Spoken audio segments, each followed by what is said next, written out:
রাত্রেবেলা রান্না করতে চলে এসেছি, 9টা বাজে। আজকে একটু ভাত করবো, গরম, ঠান্ডাও পড়েছে, একটু গরম গরম ভাত, ডিম কারি করবো আর টমেটো আর আলু সিদ্ধ খাওয়া হয়নি এখন, শুকনো লঙ্কা দিয়ে টমেটো আলু সিদ্ধ মাখবো। বাজার থেকে 5টা ডবল কুসুমের ডিম এনেছি, একটা ফেটে গেছে আসার সময়, 4টে সেদ্ধ করে নিয়েছি আর একটা মামলেট করে দেবো। ডিমগুলো একটু হালকা চিড়ে নিয়েছি যাতে ঝাল আর নুনটা ঢুকে।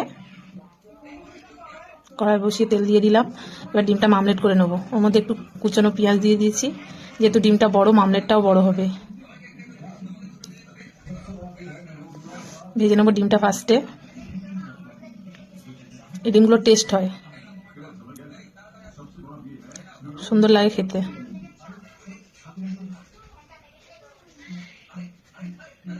আর সেদ্ধ ডিমগুলো ভেজে নেবো, একটু লাল লাল করে হালকা নুন আর হলুদ দিয়ে একটু ভেজে নেবো। খুব বেশি ভাজলে ডিম আবার শক্ত হয়ে যায়, তাই মিডিয়ামই ভাজবো নুন হলুদ দিয়ে। হয়ে গেছে আমার ডিম ভাজা, তুলে নেবো।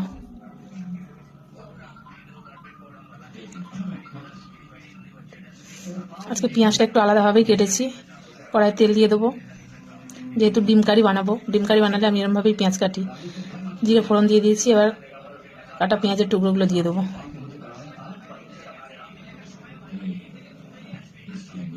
পেঁয়াজটা বেশি ভাজবো না, হালকা লাল লাল করে ভাজবো। একটু আদা কুচিয়ে দিয়েছি ওর মধ্যে, আর দিয়ে দিলাম রসুন হালকা থেতো করে, কাঁচা লঙ্কা কুচিয়ে। আর বেশি পেস্ট করা মশলার মধ্যে দেবো না। এবার নুন দিয়ে দিলাম যাতে তাড়াতাড়ি পেঁয়াজ রসুন এগুলো ভাজা হয়ে যায়। একটা বড় টমেটো দিয়েছি টুকরো করে। হয়ে এসছে আমার মশলাটা। এবার একটু হলুদ আর ঝাল অনুযায়ী লঙ্কার গুঁড়ো, কালারও হবে ঝালও হবে। ডিম কারি একটু ঝাল ঝালি ভালো লাগে খেতে। ভালো করে মশলাটা ভেজে নেব, সামান্য একটু জল দিয়ে নেব। এতে কিন্তু আমি আর কোনো কিছুই জিরে ধনের গুঁড়ো কিছুই দিইনি। শর্টে কাটে রান্না, খারাপ লাগে না খেতে, আমার তো খুব ভালো লাগে। ফুটে এসছে তার ঝোল, এবার ডিম দিয়ে দেবো। দিয়ে দেবো ওপর থেকে ধনে পাতা। এবার নামিয়ে নেবো। আমাদের কিন্তু ডিম কারি রেডি হয়ে গেছে, তৈরি ডিমের কারি। এদিকে আলু দিয়ে ভাতে বসিয়ে দিয়েছি।